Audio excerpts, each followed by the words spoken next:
பெயர் ஐ தமிழன், சென்னையிலிருந்து வருகிறேன். தலைப்பு இனமானம் காத்த சமுதாய போராளி. கெஞ்சுவதில்லை பிறர்பால், அவர் செய் கேட்டினுக்கும் மஞ்சுவதில்லை, மொழியையும் நாட்டையும் ஆளாமல் துஞ்சுவதில்லை, எனவே தமிழர்தம் தோல் எழுந்தால் எஞ்சுவதில்லை உலகில் எவரும் எதினின்று என்ற பழம் பாடலுக்கு சான்றாக வாழ்ந்து கொண்டிருக்கின்ற இனமான உறவுகளுக்கு வணக்கம். மக்களே, நம்முடைய இனமானம் காத்த சமுதாய போராளிகளை பற்றி பேசப் போகின்றேன். வள்ளுவ பெருந்தகை கூறுவார், தம்மின் பெரியாரை தமரா ஒழுகுதல் வன்மையுள் எல்லாம் தலை என்று. நமக்காக அவர்கள் செய்த போராட்டத்தினை, அவர்கள் ஈந்த தியாகத்தினை நாம் அறிந்து கொள்ளும் போது அந்த கதைகள், வீர வரலாற்று கதைகள் நம்மை அழ வைக்கும். அந்த கதைகள் தான், அந்த வீர வரலாறுகள் தான் மீண்டும் நம்மை வெகுண்டு எழ வைக்கும். அதனால் நமக்காக அவர்கள் செய்த தியாகத்தை நாம் இன்று நினைவு கூற வேண்டும். மக்களே, இனமான உறவுகளே, பல்லவ பேரரசு வீழ்ந்த பிறகு சோழ பேரரசில், அதன் பிறகு எழுந்த சம்புவரையர்கள், காடவராயர்கள் பேரரசிலும் நாம் மதிப்பு மிகுந்தவர்களாக இருந்தோம். அதன் பிறகு காந்தவராயனும் சேந்தவராயனும் அந்நிய சூழ்ச்சியால், வஞ்சகத்தால் வீழ்ந்த பிறகு நாமும் தாழ்ந்து போனோம். 400 ஆண்டுகள் சொல்லுண்ணா கொடும் துயரத்திற்கு நாம் ஆளோம். அதன் பிறகு 1800களில் நம்மீதும் தீண்டாமை பாய்ந்தது. 1823 சிதம்பரம் வீதிகளில் நம்மால் நம்முடைய இனக்கொடியை பிடித்து கொண்டு செல்ல முடியவில்லை. அதற்காக தெலுங்கு இனத்தை சார்ந்தவர்கள் வழக்கு தொடுத்தார்கள். அப்போதே நம் இனமான பெரியவர்கள் படை நடத்தி அதை முறியடித்தார்கள். அதன் பிறகு ஆங்கில பேரரசு 1860களில் இருந்து 70கள் வரை சாதிவாரி கணக்கெடுப்பை எடுக்கிறது, மக்கள் தொகை கணக்கெடுப்பை எடுக்கிறது. அதில் நம் இனத்தை பள்ளி என்று குறிப்பிட்டு இவர்கள் சூத்திரர் ஜாதியில் 9வது பிரிவை சேர்ந்திருந்தார்கள் என்று பதிவு செய்திருந்தார்கள். அதையெல்லாம் கண்டுகொண்டு நம் இனமான பெரியவர்கள் அமைதியாக இருக்கவில்லை, போராடினார்கள். குன்னம் முனுசாமி பிள்ளை அவர்கள் சாதி சங்கிர சாரம் என்று மன்னியர் குலத்தின் பெருமையை விரித்துரைத்து ஒரு நூலை எழுதினார். போராடினார்கள். கோபால நாயக்கர் நீதிமன்றம் சென்றார்கள். நாங்கள் பள்ளிகள் தான், ஆனால் சூத்திரர்கள் கிடையாது, நாங்கள் சத்திரியர்கள்.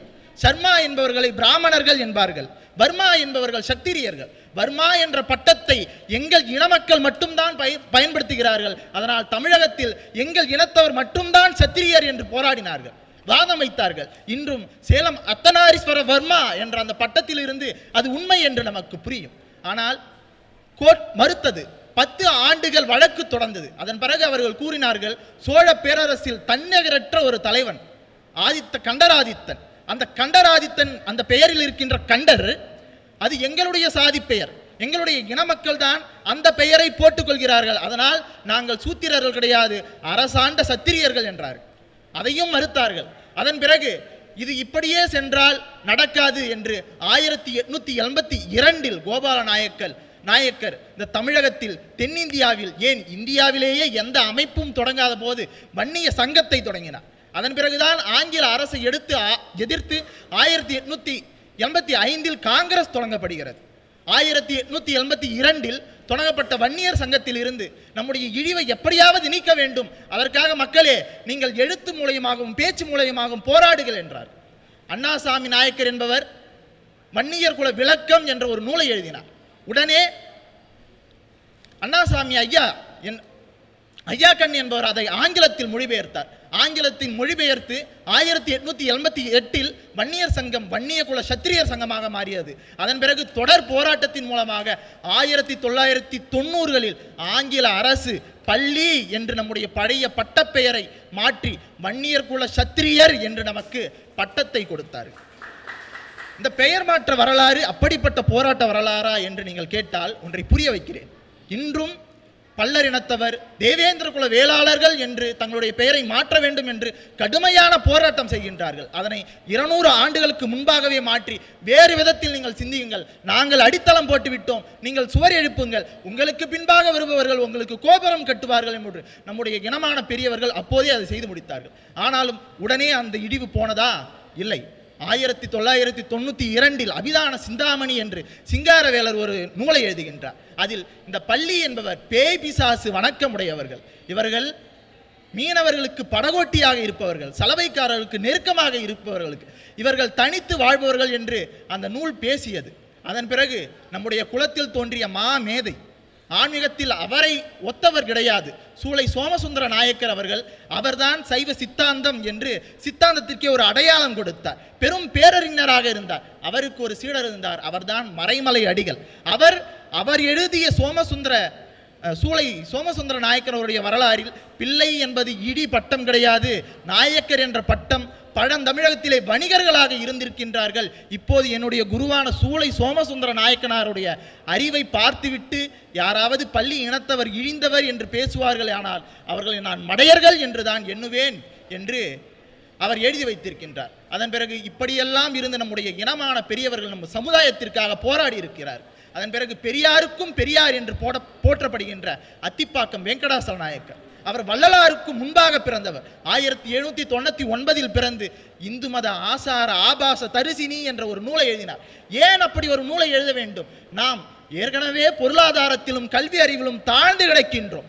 இன்னும் மூட நம்பிக்கையில் மூழ்கி கிடந்து மந்திரத்தாலையும் புரோகிதத்தாலையும் சகுனங்களாலையும் ஜாதகங்களாலையும் நாம் இன்னும் தாழ்ந்து போய் விடக்கூடாது என்று அவர்களுக்கு பகுத்தறிவை ஊட்ட வேண்டும் என்று அத்திப்பாக்கம் வெங்கடாசல நாயக்கர் தனி ஒரு மனிதராக இருந்து அந்த இந்து மத ஆசார ஆபாச தரிசினி என்ற நூலை எழுதி பேசியும் போராடியும் பல முயற்சிகளை மேற்கொண்டார். அதன் விளைவாக அதன் பிறகு அப்போது இருந்த பெருமக்களுக்கு தெளிவு ஏற்பட்டது. இந்த வன்னியர்களுடைய நிலம் வன்னியர்களுக்கு இப்போது இருக்கின்ற பெரும் சொத்தாக இந்த நிலம்தான் இருக்கின்றது. இது எந்த காரணத்தை கொண்டும் பிற சமுதாயத்திடம் இழந்து விட வேண்டாம் என்று அவர்தான் விழிப்புணர்வை ஏற்படுத்தினார். அதன் பிறகு வந்த பெரியாருக்கும் பெரியார் அத்திப்பாக்க வெங்கடாசல நாயக்கர் இந்த காலத்தில் 1950-60களில் என்னால் இந்து மதத்தை எதிர்த்து இந்த மூட நம்பிக்கைகளை எதிர்த்து போராட முடியவில்லை, ஆனால் எனக்கு முன்பாக 70 ஆண்டுகளுக்கு முன்பாக தனி ஒரு மனிதனாக போராடி இருக்கின்றார் என்றால் அவருடைய ஆற்றலை கண்டு நான் வியக்கிறேன் என்கின்றார். அந்த அளவிற்கு ஆற்றல் கொண்டவராக நம் சமுதாயத்தின் முன்னோடி ஒருவர் இருந்திருக்கின்றார். ஆனால் இன்று இருக்கின்ற அரசியல்வாதிகள், தமிழக அரசு பகுத்தறிவு பட்டியலில் அவரை ஒரு சிறு மூலையில் கூட தரவதில்லை என்றால் நமக்கு அவரை பற்றிய விழிப்புணர்வு கொஞ்சமாகத்தான் இருக்கின்றது. அவருக்காக அத்திப்பாக்கம் வெங்கடாசல நாயக்கருடைய வரலாறு வெளிவர வேண்டும் என்று பழமலை ஐயா, கவிஞர் பழமலை ஐயா அவருடைய வாழ்க்கையை ஈந்திருக்கின்றார். நாங்கள் அவரை சந்திக்கும் போது கேட்டோம், நீங்கள் பெரியாரிய வழிவந்தவர், அம்பேத்கரத்தை பின்பற்றவர், நம்முடைய இனத்தில் பிறந்த எங்களுக்கு முன்னோடியாக இருக்கின்றவர், நீங்கள் அந்த வழியிலே சென்று கொண்டிருந்தால் பல அரசு பதவிகள் கிடைத்திருக்கும், ஏன் எங்களுக்காக நீங்க போராட வந்தீங்க அப்படின்னு கேட்கும்போது அவர் ஒன்றை கூறினார். முதலில் விழித்த சேவல் இந்த உலகம் விழிக்க கூவ வேண்டும். நான் இந்த மண்ணில் தான் பிறந்தேன், இந்த மக்களுக்கு மத்தியில் வளர்ந்தேன், என் வாழ்க்கை எப்படி போனால் என்ன, என் ஒரு தியாகத்தால் நம் இனம் எழும் என்றால் அதுதான் இந்த பிறவியின் பயன் என்று கூறினார். அதுபோல நீங்களும் இருக்க வேண்டும் என்று கூறினார். எங்களை போன்று நீங்கள் போராட வேண்டாம், உங்களை பார்த்து கொள்ளுங்கள், உங்களுக்காக நாங்கள் போராடினோம் என்றார். அதன் பிறகு பெரியாரின் பெரும் தொண்டரான ஆணைமுத்து சுதந்திரம் பெற்ற பிறகு இந்தியா முழுவதும் எஸ்சி என்ற ஒரு கோட்டா, ஒரு இடஒதுக்கீடு மட்டும்தான் இருந்தது. ஆணைமுத்து அவர்கள் இந்தியா முழுவதும் பயணப்பட்டு வட இந்தியா முழுவதும் சென்று பெரியாரை அன்றைய காலத்தில் தமிழகத்தை தாண்டி வெளியே தெரியாது, அவருடைய சொந்த இனங்களுக்கே தெரியாது, ஆனால் வட இந்தியா முழுவதும் தெரிய வைத்தவர் அவர்தான்.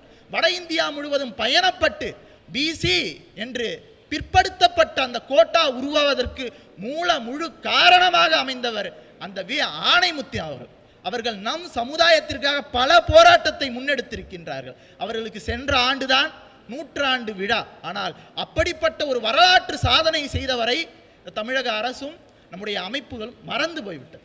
பெரியாரே அவரை போற்றி இருக்கின்றார். இன்று வீரமணி இருக்கின்ற அந்த இடம் நம்முடைய சமுதாயத்தின் தலைவரான ஆணைமுத்து அவர்கள் இருக்க வேண்டிய இடமா?